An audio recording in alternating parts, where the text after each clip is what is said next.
How would you like to be paid to be a cheerleader for Great Britain? The salary may sway you.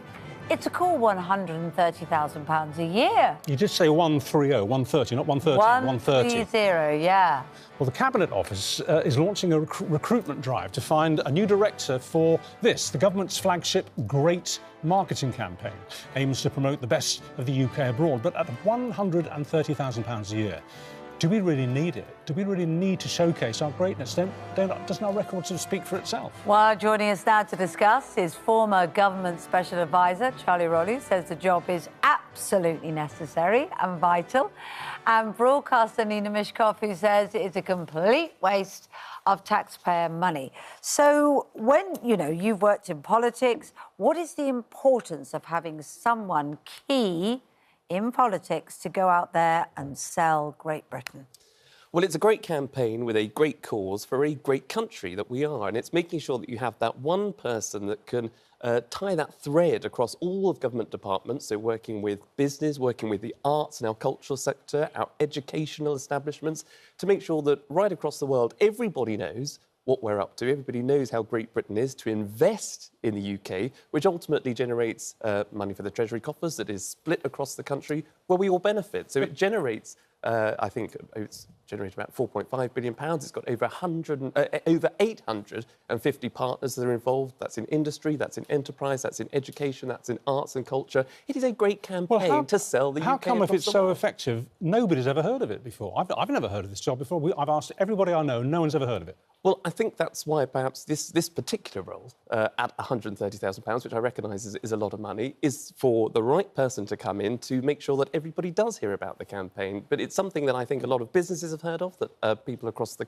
world have heard of, other countries have heard of. It might not be the case that the members of the public have got it, but that's why we need this role, and that's why it's so important. So, Nina, £130,000 salary for more than £4 billion in profit for the country. That's kind of a bargain, isn't it? Well, £4 billion, it's not attributable. You can't say because one person is in a job. It's not attributable at all. And for heaven's sake, we have other people who do this job. Kemi Badenoch is the Secretary of State for Business and Trade.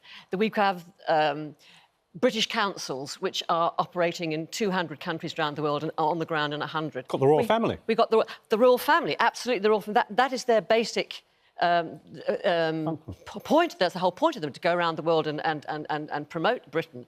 Although Prince William missed a trick yesterday. I mean, a picture of Prince William consoling those lionesses, the brave lionesses, would have done more PR for Britain than anything. I mean, sitting at home tweeting, for 5 minutes does not hit, and I think that was really a bad mistake. But I digress. And also, what are our embassies and our consulates? They are there to promote not just business but culture. Can you give us just one hard example of what this Czar has actually done? Just something we can sort of focus on. Well, I think, look, the campaign has been created. Is that a no?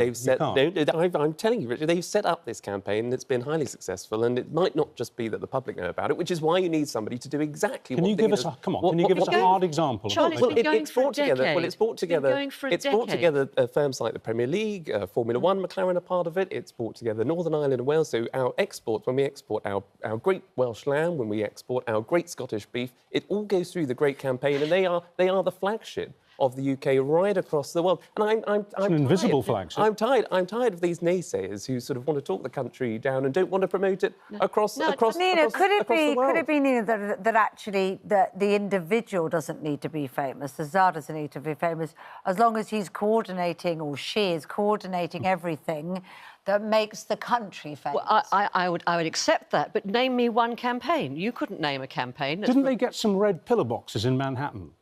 There might have been, but so what? So some New Yorkers saw red pillar boxes. That's not going to flood, our coffers in the Treasury. It really isn't. It's very sad. And the thing is, when visitors come here, what we've had since Brexit is the tourist tax. So although people are now coming back in the numbers that they were before the pandemic, they are not spending the money, and the money is going to France, to Italy, to Spain. Well, let's call this at this stage an honourable draw. We've got 45 seconds of the programme left.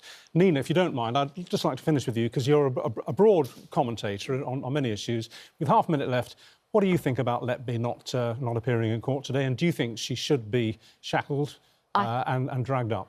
I don't know about shackled, but she should be there, because justice not only needs to be done, it needs to be seen to be done. And for those poor families to get closure, they need to see her face when she hears the sentence. So the fact put her in a wheelchair. I